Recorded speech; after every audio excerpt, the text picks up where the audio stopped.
An American among those killed in violent protests in Egypt. This was the scene in the city of Alexandria. ABC News has learned 21-year-old Andrew Proctor of Chevy Chase, Maryland, was killed in the violence there. And ABC's Susan Salney monitoring developments. She joins us now from Washington. And good morning to you, Susan.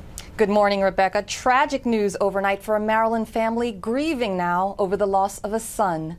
Andrew Proctor was a 21-year-old college student working a summer internship with an American nonprofit group that does work in North Africa and the Middle East.